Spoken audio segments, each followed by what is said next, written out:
गृहमन्त्री सुदन गुरुङले राजीनामा दिएको खबर सुने। मलाई 2082 साल चाहिँ 13 गतेको दिन याद आयो होइन। जुन दिन बालन शाहले चाहिँ मन्त्रीमण्डल विस्तार गर्दै गर्दा गठन गर्दै गर्दा चाहिँ गृह मन्त्रालयमा चाहिँ सुदन गुरुङ भनेर भन्दा सबै नेपालीहरू सक भएका थिए कि सबै आश्चर्य थिए। सुदन गुरुङले गृह मन्त्रालय चलायो भने के होला देशको हालत भन्दै थिए। र आज 28 दिनपछि आज तिनै नेपालीहरू जनताहरूले चाहिँ सुदन गुरुङले राजीनामा दिनु पर्दैन भनिरहेका छन्। यो जुन के जादु गरे सुदन गुरुङले र अहिले त्यतिखेर त्यस्तो भनेका जनताहरूले चाहिँ अहिले चाहिँ पर्दैन भनेर भने। पक्कै पनि उनले राम्रै काम गरेर होला यो सबै 28 दिनभित्र होइन।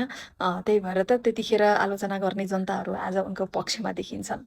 तर राजीनामा त दिनै पर्यो, किनभने मिडिया ट्रायल यति धेरै भयो कि उनको यो कन्ट्रोभर्सीमा एकदमै धेरै मिडियाले गर्यो। त्यस्तै गरी अब पार्टीका कार्यकर्ताहरू त उनीहरू त हुनै परिहाल्यो।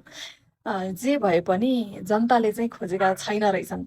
किनभने जसले पनि अहिले चाहिँ सुदन गुरुङले राजीनामा दिन पर्छ कि पर्दैन भन्दाखेरि पर्दैन भन्ने नै कुरा सुनिन्थ्यो जनताका लागि चाहिँ। जनताले चाहिँ आफ्नो मत चाहिँ त्यसरी राखिरहेको छ। तर यहाँ सबै कुरा जनताले चाहे जस्तो पनि हुँदैन, अब कति कुरा होलान् होइन।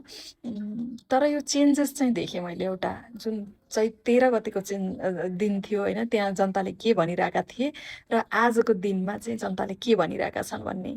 सुदन गुरुङले एकदमै धेरै राम्रो काम गरेका भएर जनताहरू खुसी थिए होइन, खुसी भएका थिए। त्यही भएर सपोर्ट गरिरहेका थिए। तर त्यही हो, राम्रो काम गर्नेलाई धेरै दिन टिकाइन्न भनिन्छ। के लाग्छ तपाईँहरूलाई, सुदन गुरुङले राम्रो गरे राजीनामा दिएर, कि उनी फेरि निष्पक्ष छानबिन भएर क्लिन चिट पाएर फेरि गृह मन्त्रालयमै फर्कनुपर्छ? के लाग्छ, आफ्नो विचार राख्नुहोस् है।